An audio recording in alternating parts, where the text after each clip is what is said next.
You are not free, but you believe you are. You make choices every day. You speak, you consume, you select from menus, you swipe between options. And in all of this motion, in all of this frantic activity, you mistake movement for agency. You confuse reaction with decision. But here is what you refuse to see. Every choice you make was planted in you by something you did not choose. Every opinion you hold arrived through channels you did not build. Every desire that moves you, every craving that drives your behavior, was manufactured by forces you cannot name and would not recognize even if I pointed them out to you. By the end of this, you will know exactly how your mind was hijacked and the two paths to take it back. Not theory, not philosophy for its own sake, a battle plan to reclaim the throne of your own mind and soul. At this very moment, you are controlled. Completely. And the cruelest part, the most vicious irony of your condition, is this. You call it freedom. You defend it. You celebrate it. You would fight anyone who suggested otherwise. Because the most effective prison is the one the prisoner believes is home. Souls are at war right now. Three forces battling for control.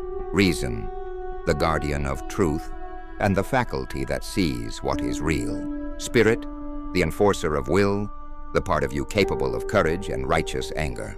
Desire, the beast that craves and consumes without end, without limit, without any concern for what is true or good. In the ideal soul, reason rules. It makes decisions based on what is real, not what feels pleasant. Spirit obeys reason. It enforces the commands of your rational mind. Desire is chained, controlled, given exactly what it needs, and nothing more. In yours, the chain is broken. Appetite rules. It decides what you want, what you chase, what you believe matters. It tells you that comfort is the highest good, that pleasure is the point, that validation is necessary, that you deserve to feel good right now, regardless of the cost. And you, thinking yourself free, thinking yourself autonomous, serve it faithfully. You feed it. You justify it. You reorganize your entire life around its demands. We lie to ourselves and call this self-care. We call this authenticity. We call this living our truth. This is not freedom. This is slavery with better marketing. Let me show you the trap you are in. Most people do not live. They react. Look at your morning. You wake up and immediately reach for your phone. Before thought, before intention, before prayer or reflection or any conscious decision about who you will be today, you are consuming, feeding the beast. The algorithm knows you better than you know yourself. It has studied your patterns. It has cataloged your weaknesses. It predicts your next move with terrifying accuracy. It shapes your next thought, and you follow. All day, every day, you are occupied. Notifications arrive with military precision. Messages demand response. Feeds refresh with engineered outrage, optimized envy, and polished fantasy designed by teams of psychologists whose only job is to keep you scrolling. You are never bored, never still, never silent, never forced to sit with the one question that would change everything. What is true? You do not ask this. You cannot ask this, because asking what is true requires stillness, and stillness has become unbearable to you. So you ask a different question. How does this make me feel right now? And because that question is easier, faster, and more immediately satisfying, it becomes the only question you know how to ask. Watch yourself. Someone posts an opinion online. You do not ask if it is true. You ask if it aligns with your team.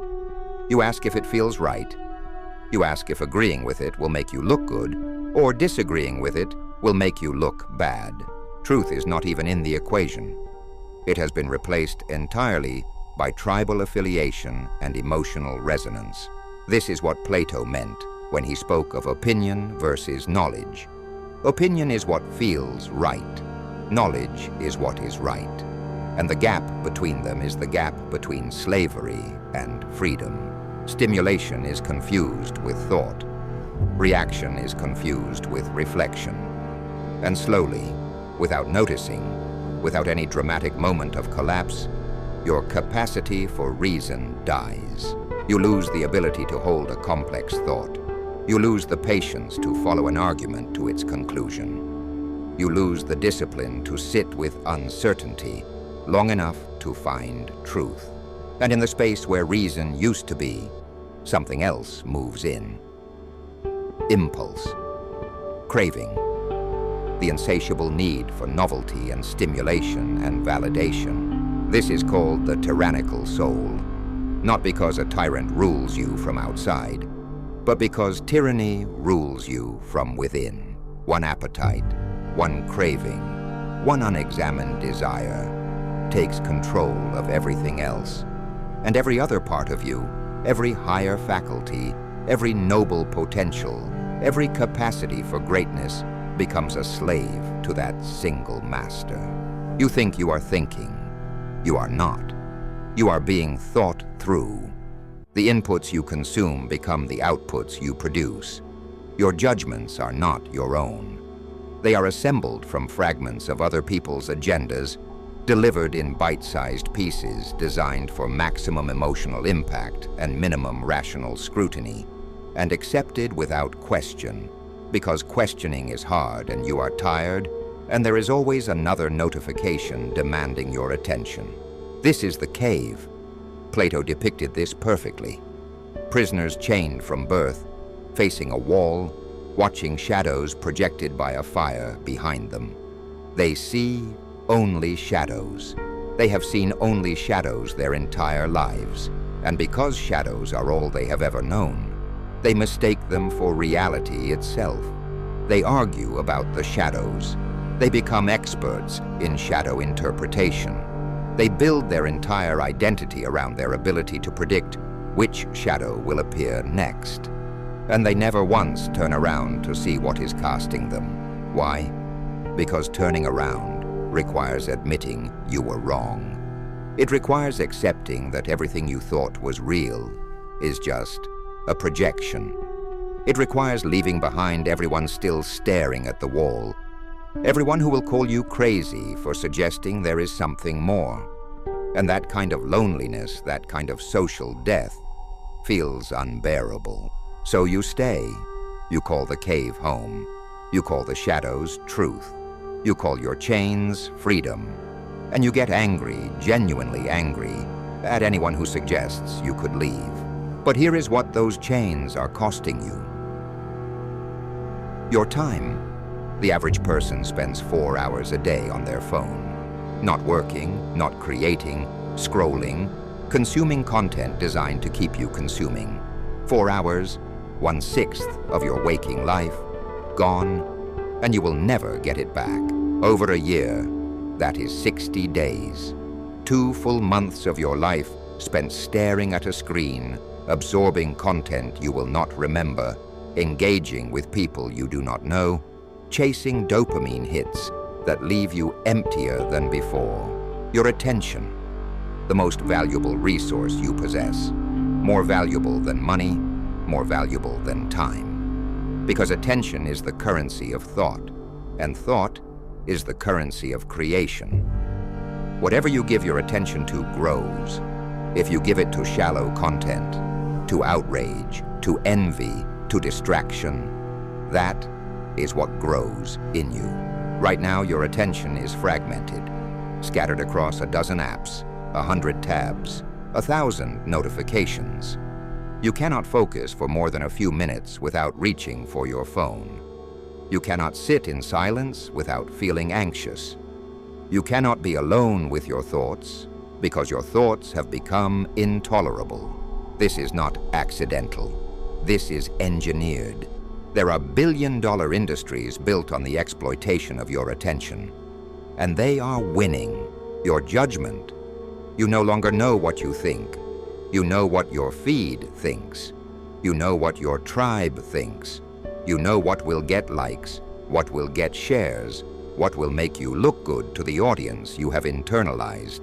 But ask yourself what you actually believe, independent of social validation, And you will find nothing there, just echoes, just fragments of other people's opinions, stitched together into something that feels like a world view, but collapses the moment you examine it.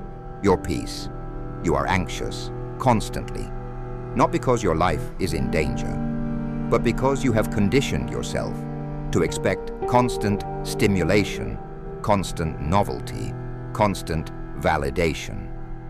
And when it does not come, when the notifications stop, when the feed goes quiet, you panic, you feel left out, you feel irrelevant, you feel like you are missing something important.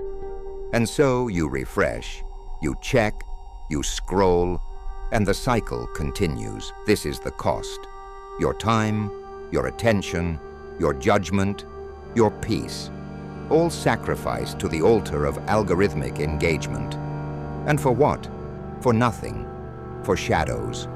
For the illusion of connection while you grow more isolated. For the illusion of knowledge while you grow more ignorant. For the illusion of freedom while you grow more enslaved. Plato warned about this. He spoke of the democratic soul, not democracy in the political sense, but the soul that treats every desire as equally valid. The soul that says, I want this and I want that, and I want the other thing, and I will have them all because who are you to tell me no? This soul is weak. It has no hierarchy, no order, no principle governing what it pursues. It is pulled in 100 directions by 100 cravings, none of which it can satisfy because it is too busy chasing the next one. And eventually, one craving wins, not through discipline, not through choice, but through sheer force of repetition.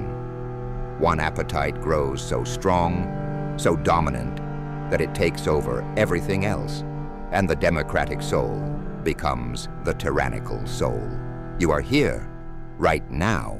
Whether the tyrant is validation, comfort, novelty, or something else, it rules you.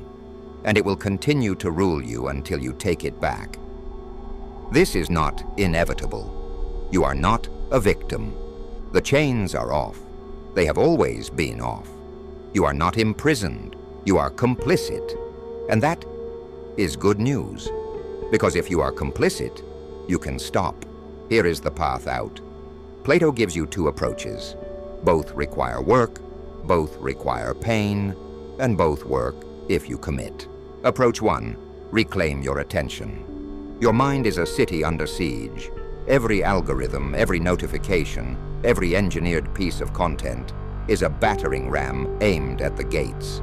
And right now, the gates are open. The enemy walks freely through your thoughts. You must close the gates. You must take back control of what enters. Step 1, audit your inputs.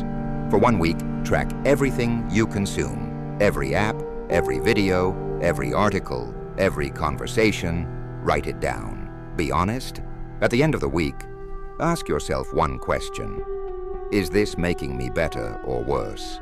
Not do I enjoy it. Not does it make me feel good. Better or worse, stronger or weaker, more capable of truth or more susceptible to lies. Most of what you consume will fail this test. Delete it. Step 2, implement a media fast. 90 days, no social media, no news feed, no algorithmic content of any kind. You are allowed to consume intentionally.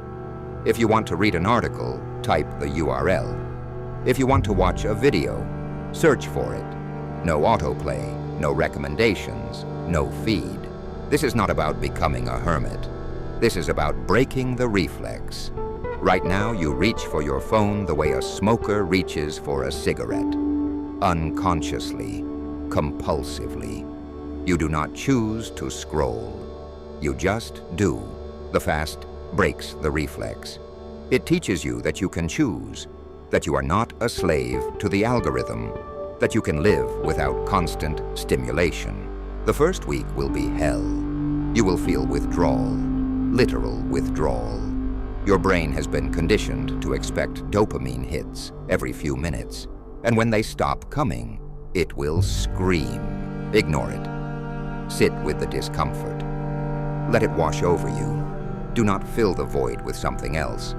Just be still. This will feel like losing a limb. You will reach for your phone out of habit and find nothing there. You will feel disconnected, anxious, left out. Let yourself feel it. Do not fill the gap. Sit with the discomfort. 90 days, 3 months without the feed. By the end, you will have reclaimed hours of your life and proven to yourself that you can choose. Step 3, practice judgment. Every evening, 10 minutes reviewing your day. Ask 3 questions. What did I do today that was good? What did I do that was weak? What will I do tomorrow to be stronger? Write your answers. This is auditing, holding yourself accountable to a standard. Did reason rule today, or did craving? 6 months. You will see patterns. You will notice where you are weakest. And then you can fix it. Attention is the first war. Order is the second. Reorganize your soul so reason sits on the throne. Step 1. Identify your governing craving. What is the one desire controlling you more than any other? Validation, comfort, novelty, pleasure. Be honest. Look at where your time goes. Look at what you think about when your mind is idle. Write it down. Name it. Declare war on it. Step 2. Impose a hierarchy of values. Right now, you have no hierarchy. Every desire gets equal weight. You want to be fit, but you also want dessert. You want to be productive, but you also want to scroll. This ends now. Sit down. Write your hierarchy. What matters most? Truth, health, mastery, virtue. Write it at the top. List everything else below in order of importance. This is your constitution, the law governing your soul. When 2 desires conflict, consult the hierarchy. The higher value wins. Always, no negotiation. This is lifetime practice, but you will see results in 30 days. The first time you choose the hard thing over the easy thing because your hierarchy demands it, you will feel sovereignty. Step 3. Practice discomfort daily. Plato taught that the philosopher must ascend out of the cave. The ascent is painful. Your eyes hurt when you first see the light. Your legs ache from the climb. But you climb anyway. Every day, do something difficult you do not want to do. Cold shower. Skip a meal. Sit in silence for an hour. Lift weights until failure. The action does not matter. What matters is teaching your cravings they do not rule you. 90 days. By the end, you will be different, not stronger, ordered. And order is power. Step 4. Engage with truth. Find a mentor, not a coach, not an influencer, a source of wisdom that survived centuries. Plato, Marcus Aurelius, Epictetus, someone who understood what you are going through and left instructions. Read them daily, not for information, for formation. Let their words shape your thinking. Let their examples guide your choices. 1 year, 52 weeks of daily reading. By the end, you will think differently, see differently, and be free in a way most people will never understand. Here is what waits on the other side of the ascent. You will be free, not free to do whatever you want. That is the freedom of children and animals. Real freedom. The freedom to do what is good. The freedom to choose truth over comfort. The freedom to act on principle instead of impulse. The freedom to live instead of react. The freedom to be governed by what is real instead of what is pleasant.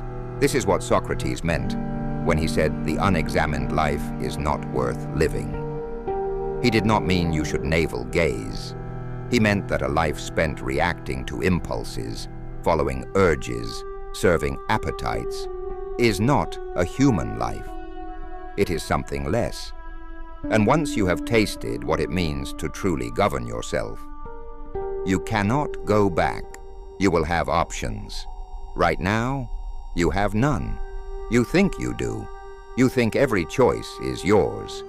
But watch what happens when you try to choose differently. Try to break a habit, try to resist a craving, try to act against the crowd. You will find that you cannot. The choice has already been made by appetite, by algorithm, by social pressure, by forces you do not control.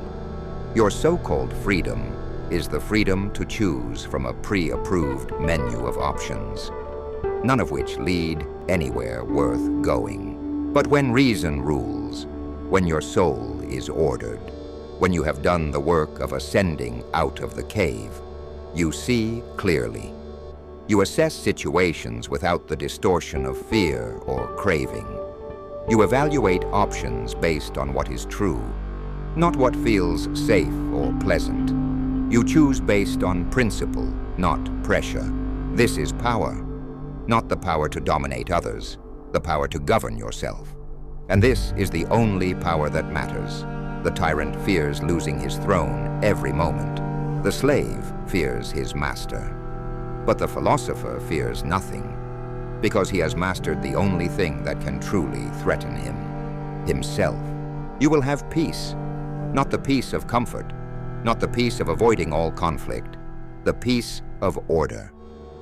When your soul is aligned, when reason governs and your cravings obey, when spirit enforces what is right instead of what is easy, there is no internal war, no guilt about yesterday, no regret about what you should have done, no constant second-guessing, no anxiety about whether you made the right choice, just clarity, just purpose, just the calm that comes from knowing you are living as you should. Plato left you the map. The Republic is not a political treatise. It is a manual for the soul. It shows you the war within. It shows you the path to victory, and it promises you that victory is possible. But it will not do the work for you.